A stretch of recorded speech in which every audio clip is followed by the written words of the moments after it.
on here, and I was just telling them about how I go from being raised by a mom making $7 an hour to being this pastor. But my first passion, my first degree, my first everything was in business. I've been owning my own business since my mid-20s. I've been able to accumulate millions and millions of dollars. And let me tell you something, this what we're doing right now, this ain't for the people who just need a pastor who can just talk about, right, the gospel and all that kind of stuff. But there are Christians who need money to do the things that God is calling them to do. So you and I have created something, and I kind of want to just hear from you. We created something, but let's just give them a little bit about your background, so that way with the two of us, they can at least be assured that we're on, strong footing, solid foundation, and that we're not experts. We're what? We're experienced. Yeah, that's our saying. That's our saying. Like, trademark that. We say that a lot. We should. So, like, what have you done? Be sure to like, share, and subscribe. Tell it all. I want to know it all. Well, let's see. I went from, okay, let me rewind. I don't have all the degrees and everything that my husband has. I wasn't like the schoolgirl, I did not love it. So I skipped it, and, I tried it, just wasn't my thing. And went into just surviving. And I got a job at Fox Studios, and I was like an assistant to the marketing department, and did not really know what I wanted to do. And got there, and again, I was an assistant in a marketing department. So I still was kind of it was paycheck to paycheck at that time. And I didn't know anything about anything. I didn't know anything about credit, needing to get my credit right, just living, right? Went and got all them credit cards that they tell you to get when you're young and messed that up. Fast forward to, again, paycheck to paycheck. I got married and life drastically changed. But I was so young that I didn't come into marriage with a skill set to know what to do with money. You know what I mean? I was spending and living and having a great time,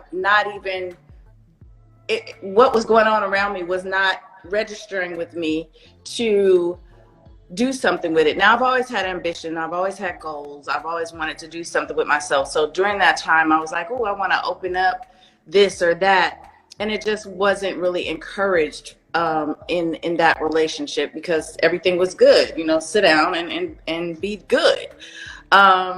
So I always had these goals and aspirations and wanted to do stuff. I just still wasn't financially smart enough to know how to utilize what I had in the correct way. So, right. So like a lot of people on here, right? Right. I mean, I was young. I despite the rumors, I didn't save a little for the rainy day. I wish I had them. But, I got divorced, and I really had to start all over. I had to figure out how to manage my money, what to do with it, how to protect it, how to double it. And it was more, again, back to survival mode. Like, listen, it's not always gonna be like this. And what really drove me is that I didn't want to have to depend on anybody to get. I didn't want child support to be my source of life. I was like, this ain't it. I don't care how good it is. This ain't it. And that was my drive, just to get myself together and get my finances together. And because I didn't know, I was smart enough to know to get people around me, get the resources, get up under people that could help me, that could help me know what to do next and where to go. And it's all about relationships. I say all the times that, careers and business moves are so relationship driven. And that was something that, you know, I'm kind of a people person anyway, so that wasn't hard. But what's hard is being patient when you got somebody that's making millions of dollars. It might not have time to tell you what to do with your few dollars, but it's just you being intentional. That's my word. You being intentional, consistent, to have the desire, you know, your aspiration. You want to meet those goals. So whatever you got to do, grind it out and get it done. And that's just what I did. I did not know the entertainment industry. I did not know that world. But once I saw it was an avenue in there, I just attached myself to people that could help me. And I think that's so what I hear you saying, because I'm reading these comments, and I want y'all to hear what she's saying, because your story might not have anything to do with entertainment, might not have anything to do with divorce. But let me tell you what she's saying. She's saying that she had a intentional, consistent mindset, that even when everything else was changing, her mindset was like, you know what? I got to get it. Am I right, babe? I got to get it for these kids. I got to get it right for myself. I got to get it right for my legacy.